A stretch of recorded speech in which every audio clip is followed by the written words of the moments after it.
Muy buenos días, señora vicepresidenta de la Junta Directiva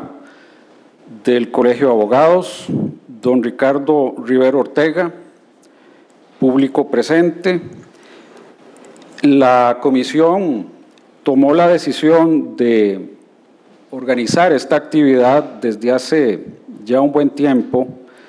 precisamente porque habíamos estimado que hasta el momento y a partir de la vigencia del Código Procesal Contencioso Administrativo, pues básicamente se habían enfocado las actividades en el examen de algo que quizá era lo más, digamos, innovador, llamativo, si se quiere, que era la incorporación, o es la incorporación, del trámite oral y de todos los principios de la oralidad que el Código introduce como mecanismo, repito, innovador, por lo menos en nuestro medio. De modo que haciendo un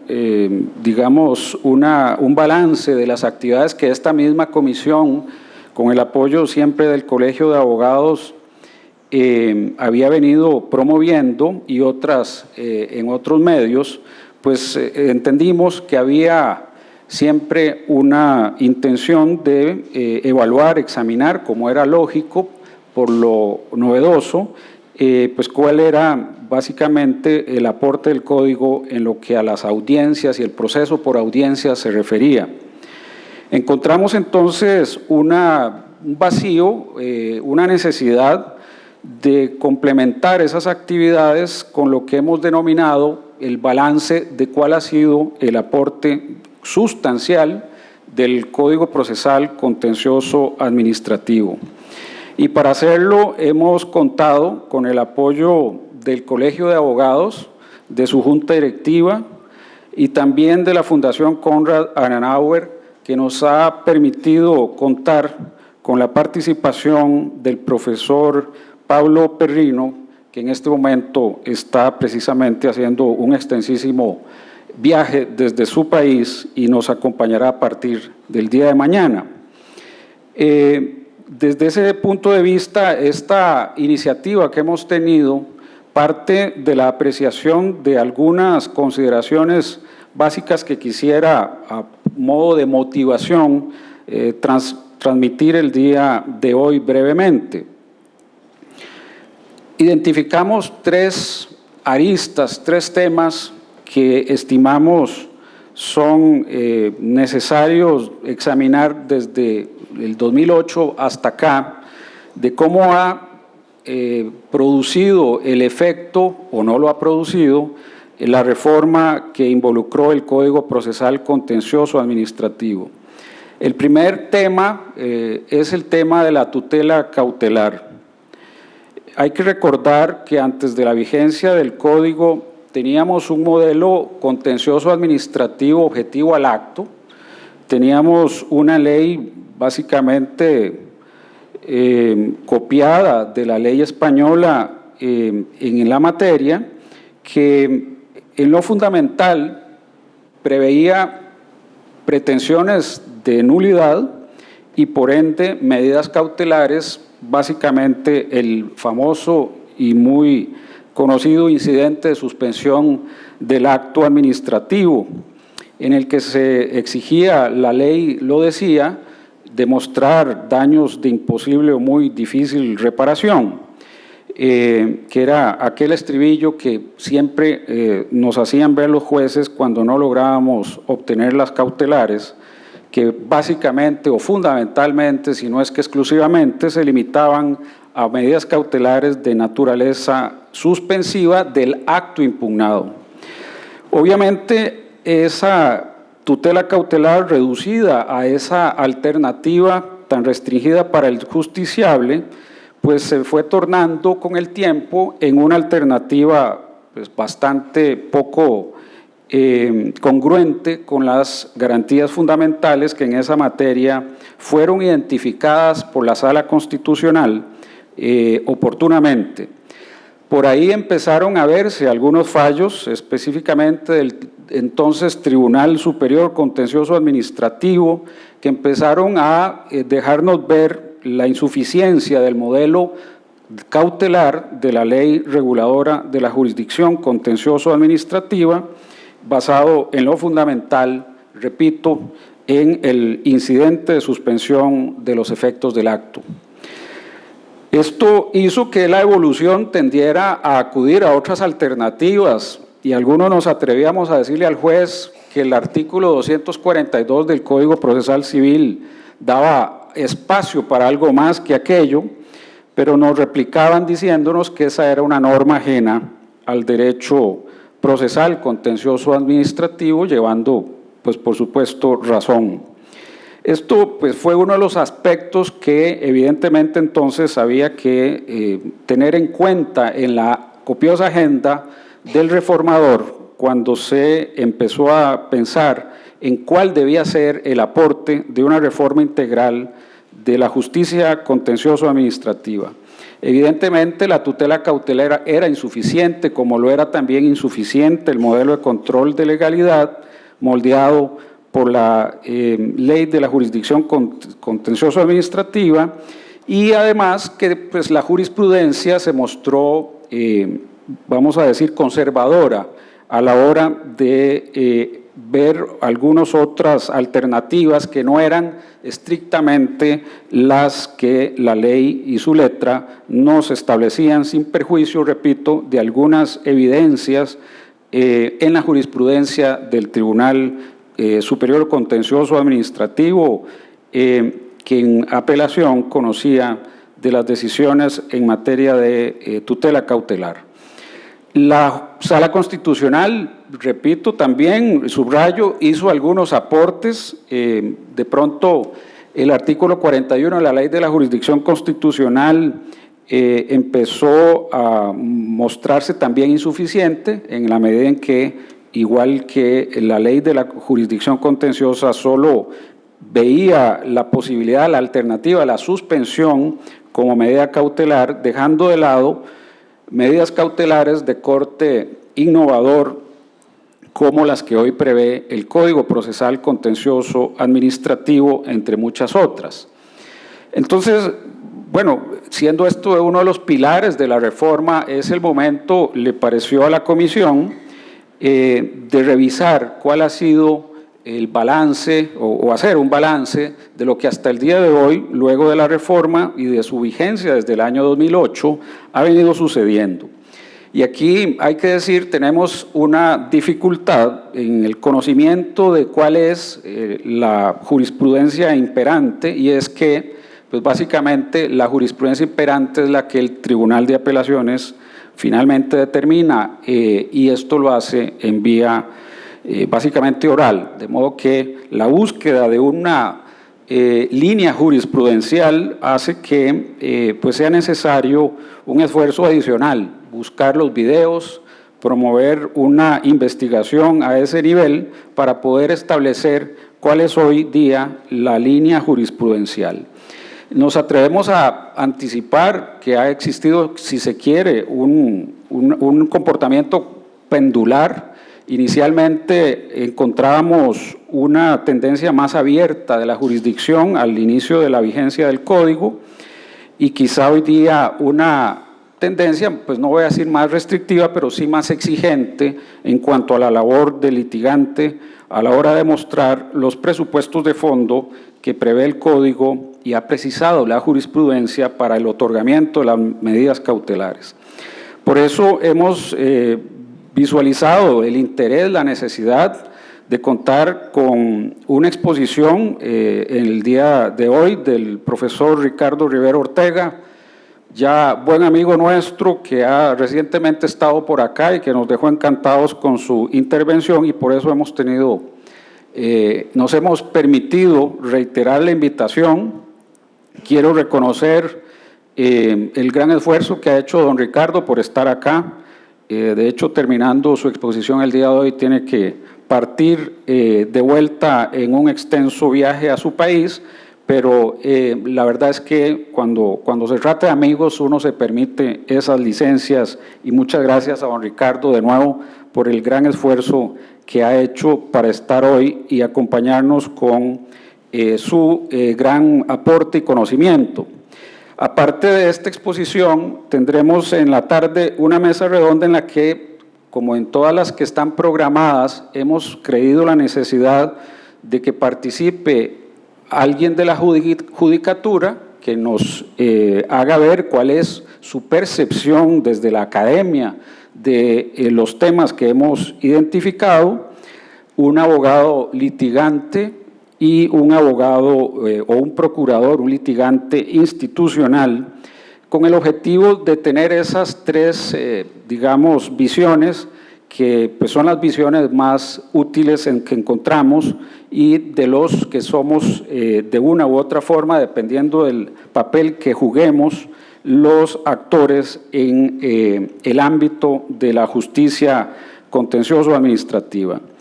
El otro tema que identificamos y que también don Ricardo habrá de considerar es el tema de las conductas omisivas. Al momento de la reforma, pues teníamos una justicia reducida, como anticipé, a un control objetivo del acto administrativo, dejando de lado la reiterada circunstancia patológica de nuestra administración de conductas que no se manifiestan en actos formales, actos administrativos formales, sino más bien en conductas que son ilegítimas en virtud de no producirse esa actuación, ya sea de prestación de un servicio o del dictado de un acto administrativo. Al momento de la reforma le correspondía básicamente de modo exclusivo a la jurisdicción constitucional atender la enorme cantidad de asuntos relacionados con la violación del principio de justicia administrativa que derivó la Sala Constitucional en su jurisprudencia y del derecho de petición y pronta respuesta, así como de faltas en el servicio, específicamente el servicio de salud pública. Entonces, bueno, era un vacío evidente en la, digamos, estructuración, en la definición de las facultades del juez, de las pretensiones que podían ser deducidos ante el juez, de la definición del objeto del contencioso administrativo que estaba previsto para exclusivamente el control de legalidad de actos administrativos formales. Visto esa deficiencia de por sí atendida en la doctrina,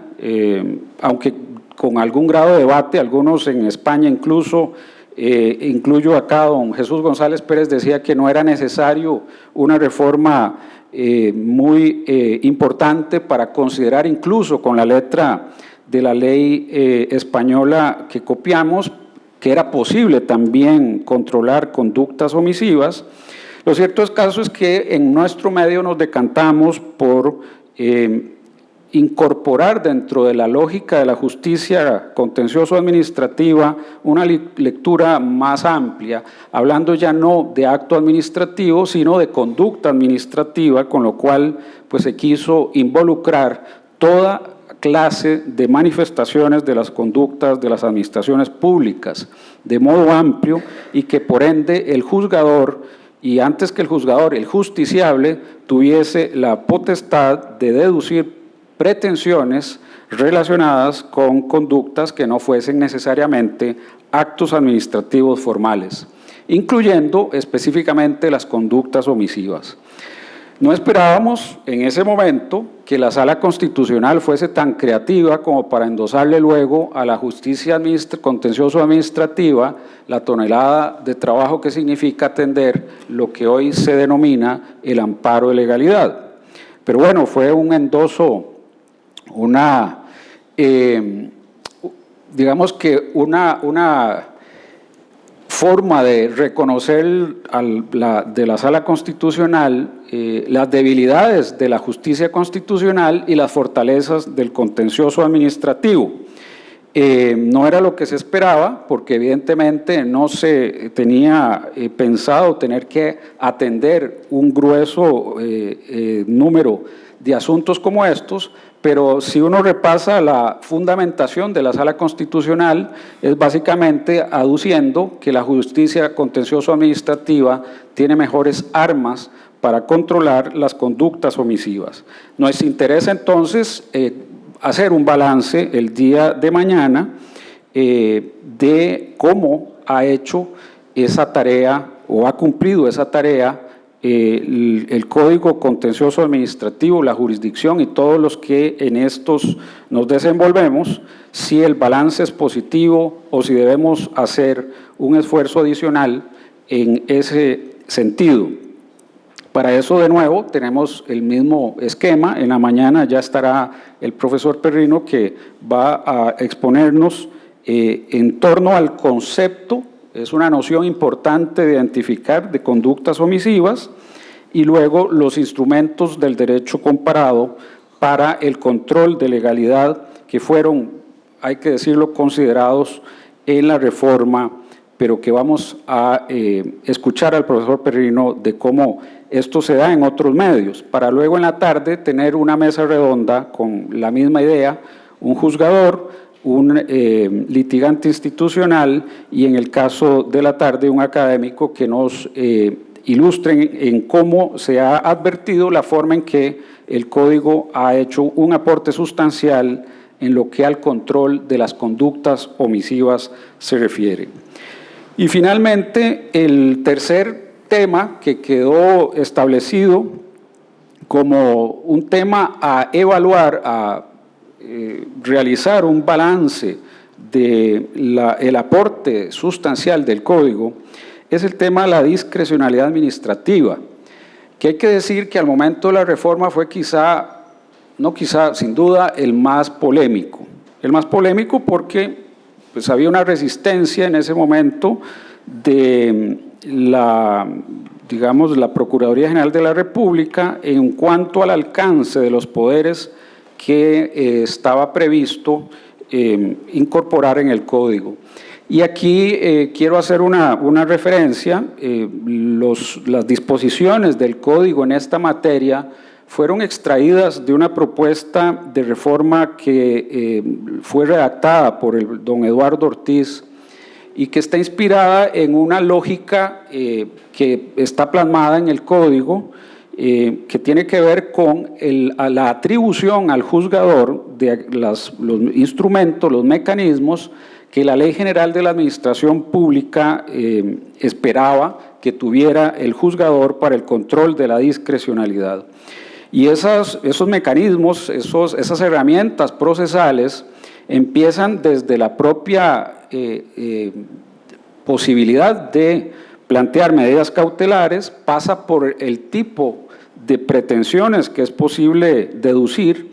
y lo que el juzgador puede incluir dentro de sus pronunciamientos en sentencia. Pero no termina ahí, va mucho más allá y es algo que es importante tomar en consideración. También está previsto en la lógica los poderes del juez en ejecución de sentencia, en un aporte que hizo el profesor Ortiz, introduciendo en nuestro medio y nosotros rescatándolo nada más, lo que los italianos llaman la otemperanza, es decir, la posibilidad de que en ejecución de sentencias se controlen actos, no solo desde el punto de vista estrictamente ejecutivo, sino también eventualmente anulando los nuevos actos dictados por la administración en contradicción del contenido del fallo que se está ejecutando. De modo que es el momento, nos pareció en la comisión, de hacer una evaluación, un balance de cómo el Código en realidad, en aplicación del día a día, ha o no logrado cumplir con esa expectativa de la más estricta regulación de la discrecionalidad administrativa. Tendremos el viernes una exposición de la discrecionalidad administrativa en primer instancia como noción, y luego de los mecanismos de control de legalidad de la discrecionalidad administrativa, de nuevo a cargo del profesor Pablo Perrino, para en la tarde tener una nueva mesa redonda con la misma estructura que he venido comentando, de balance de lo que hasta este momento ha representado el Código en lo que al control de la discrecionalidad de la discrecionalidad administrativa se refiere. Con esto quería básicamente pues, introducir lo que nos trae hoy por acá y lo que el jueves y viernes hemos preparado para todos ustedes, con la idea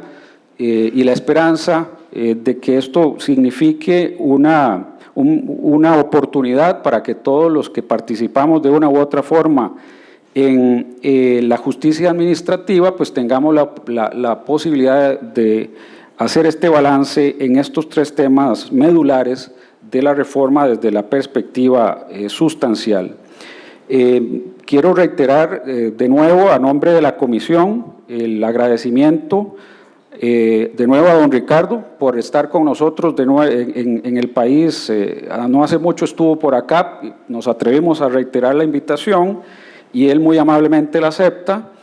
Agradecer a la Junta Directiva por el apoyo que nos dio para poder hacer realidad esta actividad, y a la Fundación Konrad Adenauer, cuyo aporte nos ha hecho posible la venida del profesor Pablo Perrino, que será la primera ocasión, esperamos que no la última, que nos visite para contribuir con su conocimiento a la mejora del modelo contencioso administrativo costarricense. Muchas gracias a ustedes también por la asistencia, y de nuevo esperamos que esta actividad pues permita a todos una mejoría en nuestro quehacer en la justicia contencioso administrativa. Muchas gracias.